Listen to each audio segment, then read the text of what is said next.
Tema número 10. Cronología de la historia actual. Uno de los debates que se tiene en cuenta en la historiografía gira en torno a la historia reciente y su tratamiento.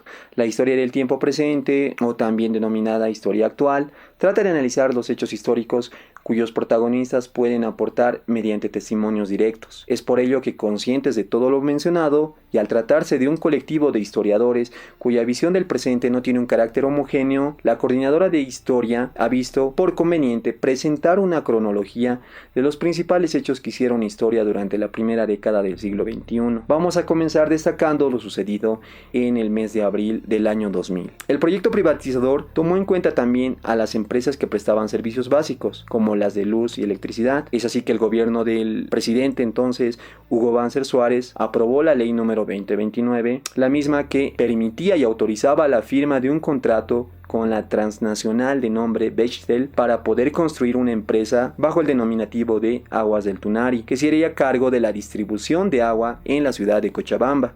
La medida que se había implementado provocó un descontento dentro de la población, la misma que había llegado a considerar que se había creado una especie de monopolio sobre los recursos hídricos. Al momento que la empresa trató de aumentar la tarifa de agua para poder cubrir algunos gastos que realizaría con la construcción del proyecto denominado Miscuni, diversos sectores sociales, como regantes, cooperativas vecinales, comunidades del valle, habían constituido una coordinadora para la defensa del agua y de la vida, que llevaría a cabo las posteriores protestas contra la citada ley. Los movimientos sociales dirigidos por la coordinadora, bajo el mando de su máximo representante, el señor Óscar Olivera, organizaron marchas y manifestaciones que fueron haciéndose cada vez más fuertes, convocando también a otros grupos de la población. Ante los hechos suscitados, el gobierno central ordenó una represión que dejó como resultado un muerto y decenas de heridos. Frente al carácter de unidad de la lucha y el fortalecimiento paulatino de la misma, el gobierno tuvo que ceder, rescindiendo el contrato con Bechtel, con lo que logró finalmente una pacificación. Estos hechos que se habían suscitado llegaron a demostrar los límites de la política neoliberal, así como permitieron el surgimiento paulatino de los llamados movimientos sociales, que serían fundamentales en la lucha política de los años posteriores. Entre los meses de septiembre y octubre de 2000, la organización indígena en el altiplano paceño, dirigida por la CSUTCB, cuyo secretario ejecutivo era Felipe Quispehuanca, y el movimiento cocalero en el Chapare cochabambino, también dirigido por el señor Evo Morales Ayma, organizaron un bloqueo general de caminos contra la política económica del gobierno y la erradicación de manera forzosa de la hoja de coca. En consecuencia, el gobierno llegó a declarar un estado de sitio, pero no se logró parar el descontento ya realizado. En el pueblo de Achacachi, los intentos por reprimir el levantamiento indígena campesino terminaron con varios muertos de ambos lados. Finalmente, el gobierno se vio obligado a negociar con ambos grupos. También podemos destacar lo sucedido en el mes de agosto del año de 2001. El presidente Hugo Banzer Suárez, perteneciente al partido denominado Acción Democrática Nacionalista, con sus siglas ADN, contrajo una enfermedad terminal, cáncer terminal. En consecuencia, procedió a la renuncia al mismo y entregó su mandato a su entonces vicepresidente y sucesor constitucional, Jorge Quiroga Ramírez, en la fecha del 7 de agosto de 2001. Podemos asimismo también resaltar lo sucedido entre los meses de julio a agosto de 2002. Se habían realizado las elecciones generales. El MNR y su candidato Gonzalo Sánchez de Lozada lograron un porcentaje de 22.46% del total de los votos. Y en segundo lugar, el Movimiento al Socialismo, a la cabeza del señor Evo Morales Ayma, había obtenido un 20.94%. La división del voto obligó al MNR a pactar tanto con el MIR, el UCS y el MBL para lograr una coalición dirigida a lograr la mayoría congresal, un factor importante para generar gobernabilidad. Sin embargo, desde un inicio se produjeron demasiadas fricciones dentro de la alianza mencionada. Es entonces que el voto por los partidos indígenas y por los movimientos sociales, entre ellos destacaban el MAS y el MIP, Movimiento Indígena Pachacuti, llegaron casi al 30%, mostrando un giro de preferencia electoral.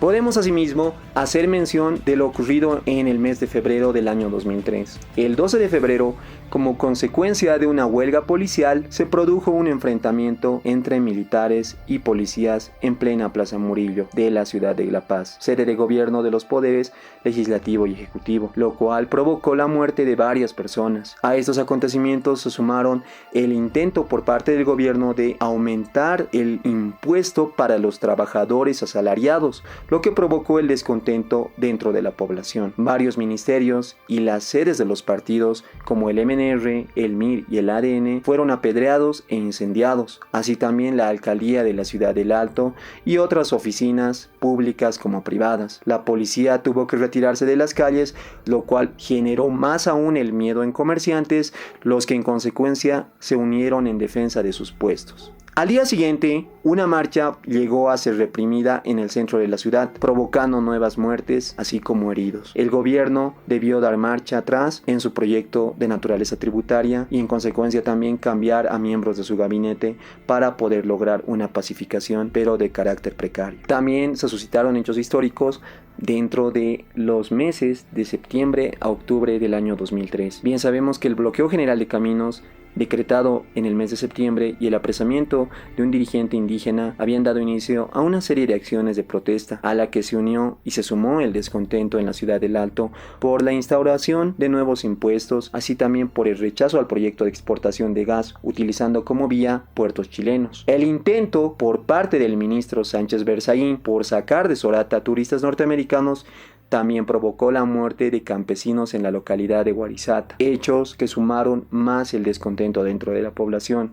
El discurso contra la exportación del gas unió a los grupos diversos que existían, que terminaron pidiendo la renuncia del entonces presidente Gonzalo Sánchez de Lozada. A todo lo sucedido, el gobierno respondió con represión a los mineros, así como a los vecinos del Alto, pero pese a todo ello, no se pudo parar la insurrección popular. Finalmente, durante la tercera semana de octubre, miles de habitantes de las ciudades pertenecientes a La Paz y el Alto marcharon por el centro de la ciudad, mientras a esta medida se sumaron piquetes de huelga de hambre dentro de las iglesias. Por otro lado, el vicepresidente de ese entonces, el señor Carlos Mesa, se retiró del gobierno. El 17 de octubre, luego de varios días de insurgencia generalizada, y con un saldo de aproximados 67 muertos, el presidente Gonzalo Sánchez de Lozada renunció al mando y salió hacia Estados Unidos. El nuevo gobierno dirigido por Carlos Mesa finalmente pudo pacificar al país. Para el mes de febrero de 2004 podemos destacar lo sucedido durante el gobierno de Carlos Mesa, donde se promulgó la reforma constitucional que incorporó la Asamblea Constituyente así como el referéndum. También cabe destacar que se elimina el monopolio de los partidos políticos en las elecciones. En julio de 2004 se realizó un referéndum constitucional para que la población se pueda pronunciar acerca de la política hidrocarburífera asumida por el país. Las 5 preguntas que se hicieron dentro de este mecanismo constitucional fueron referentes a la ley de hidrocarburos, la propiedad en boca de pozo, la situación de YPFB, así como las condiciones de comercialización. Estas fueron aprobadas, las 3 primeras principalmente, por una inmensa mayoría de la población. Junio de 2004 a enero de 2005. A partir de mediados de 2004 empieza a crecer, sobre todo en el departamento de Santa Cruz, una lucha por lograr una autonomía departamental. Para ello se llegó a organizar en junio de ese mismo año un primer cabildo con la consigna de autonomía, donde se establecieron tareas para lograr este objetivo regional. A finales de ese año se conformó un consejo preautonómico y un mes después se reunió en torno al Cristo Redentor, un nuevo cabildo. A lo largo de ese año se avanzó en la lucha autonómica cruceña exigiendo la celebración de un referéndum sobre el tema. En el mes de junio del año 2005, luego de haber sucedido el referéndum, la política referente a los hidrocarburos dividió a la clase política, así como a la población en su conjunto. Esta situación llegó a radicalizarse aún más en el debate acerca de la ley de hidrocarburos, los impuestos sobre su producción y la propiedad sobre los recursos. Habían generado dentro de la población diversas posiciones que se manifestaron en acciones como cercos, marchas, amenazas de uno a otro, debilitando la posición oficial oficial del gobierno. Frente a esas tensiones, el entonces presidente Carlos Mesa Gisbert renunció a su cargo por primera vez en el mes de marzo de 2005, pero la misma no fue aceptada por el Congreso. Posteriormente, en junio del mismo año y frente a una serie de acciones de insurrección, presentó nuevamente su renuncia. Ante lo suscitado, las directivas congresales decidieron reunirse en la ciudad de Sucre para tratar el tema de la sucesión presidencial. Frente a ello, los movimientos sociales cercaron la ciudad y obligaron a los presidentes de ambas cámaras a renunciar a su derecho, siendo elegido de forma constitucional el presidente de la Corte Suprema de Justicia, Eduardo Rodríguez Belcé, en calidad de nuevo presidente de la República, de acuerdo a la sucesión constitucional vigente en ese entonces. Dentro de los periodos de diciembre de 2005 a enero de 2006, podemos destacar que se realizaron nuevas elecciones convocadas para diciembre de 2005. Los candidatos del movimiento al socialismo, el MAS, a la cabeza del señor Evo Morales Ayma para presidente y la fórmula para vicepresidente el señor Álvaro García Linera, llegaron a obtener del total de los votos un 54%, por encima del también entonces candidato de Podemos, el expresidente Jorge Tuto Quiroga Ramírez, que solamente había logrado un 28% del electorado. Es entonces que el MAS había logrado triunfar directamente sin llegar a acudir a la decisión en el Congreso. El voto a favor del MAS se ubicó en los departamentos principalmente occidentales, mientras que en las tierras bajas y Tarija el mismo fue mayoritariamente para el partido de Podemos. Debido al sistema de distribución de escaños, la Cámara de Diputados contaba con una mayoría del MAS, mientras que en el Senado con una representación territorial y no poblacional. No ocurría lo mismo, lo que provocaría posteriormente muchas tensiones y conflictos de naturaleza política. Para el 22 de enero de 2006 se dio la posesión del presidente electo, mediante varias ceremonias que mostraron las diversas facetas de un nuevo gobierno. Una ceremonia de carácter indígena tuvo lugar en la región o comunidad de Tiwanaku el día 21, una oficial de investidura en el Congreso y finalmente un acto popular en la Plaza San Francisco.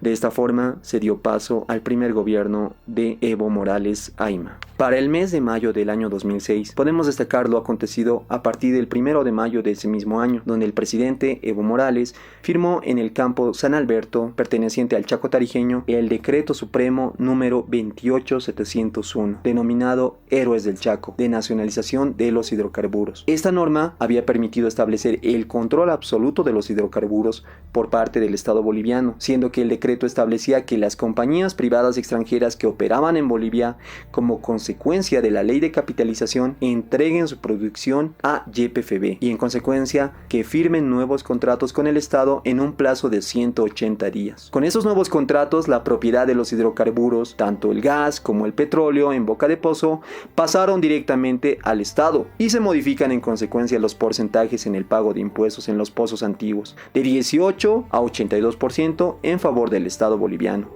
A pesar del temor en parte de la ciudadanía de perder la capacidad productiva por retiro de las empresas, la mayoría de ellas firmó los nuevos contratos aceptando las nuevas condiciones.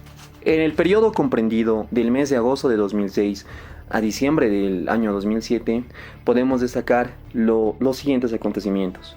Con actos públicos y desfiles de los movimientos sociales y representantes de los pueblos originarios, el 6 de agosto se llegó a inaugurar en Sucre la Asamblea Constituyente, una demanda iniciada por los pueblos indígenas de tierras bajas desde fines de la década de 1990, a la que se sumaron paulatinamente otros grupos sociales y organizaciones de naturaleza política como civil. Los asambleístas, elegidos mediante voto con anterioridad, eran representantes de los diversos grupos y regiones de la multiculturalidad sociedad boliviana y tenían la misión de elaborar una nueva constitución política del Estado.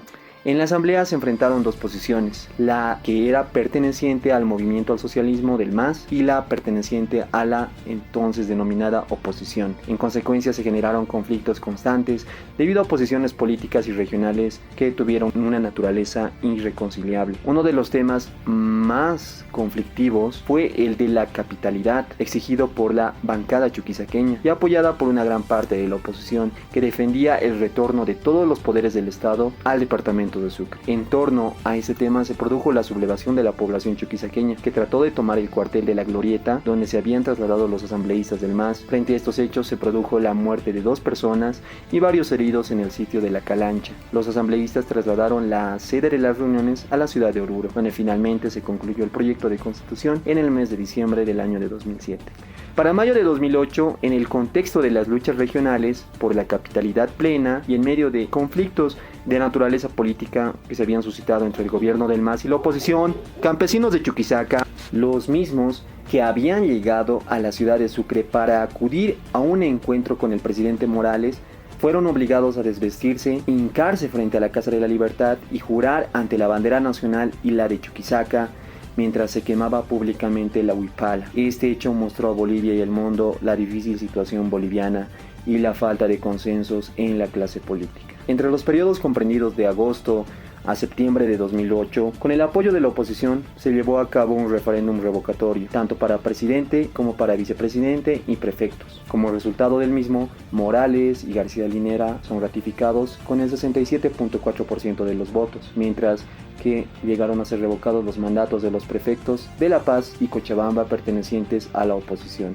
Esta situación generó mayor radicalidad en las posiciones pro-autonómicas que se manifiestan con acciones violentas de toma de edificios públicos y ataques a indígenas y campesinos en los departamentos de la Media Luna, los mismos que eran compuestos por Pando, Beni, Santa Cruz y Tarija. El hecho más violento que se llegó a producir dentro de este periodo fue dentro de lo que viene a ser el departamento de Pando, en el pueblo del Porvenir, con el ataque por parte de grupos afines al prefecto Leopoldo Fernández y al comité cívico a campesinos indígenas que iban a una reunión en Cobija. Este hecho produjo varios muertos y como consecuencia de estos hechos, el prefecto llegó a ser apresado y trasladado a la ciudad de La Paz, mientras que varios otros participantes se refugiaron en la ciudad brasilera de Basilea. Luego de este hecho, el gobierno logró retomar el control de las regiones. Finalmente, destacamos lo ocurrido entre el periodo comprendido de octubre de 2008 a febrero de 2009. El proyecto de constitución, aprobado en Oruro a finales de 2007, como habíamos mencionado anteriormente, fue revisado y modificado en algunos artículos, en un esfuerzo para poder conciliar determinadas posiciones. Durante toda la gestión del año 2008, se sucedieron las reuniones para lograr establecer un texto final. En la fecha del 21 de octubre, en medio de una movilización general de los movimientos sociales e indígenas que cercaron la Plaza Murillo y en la que participó también el mismo presidente Evo Morales, el Congreso aprobó finalmente la ley de convocatoria a un referéndum para ratificar el texto de una nueva constitución política del Estado y así también definir en el mismo el tema de la extensión de las grandes propiedades agrícolas y ganaderas en las tierras bajas. El 25 de enero de 2009 el referéndum fue aprobado con el 62% de los votos y el 7 de febrero en la ciudad del Alto el presidente Evo Morales promulgó la Constitución Política del Estado Plurinacional de Bolivia.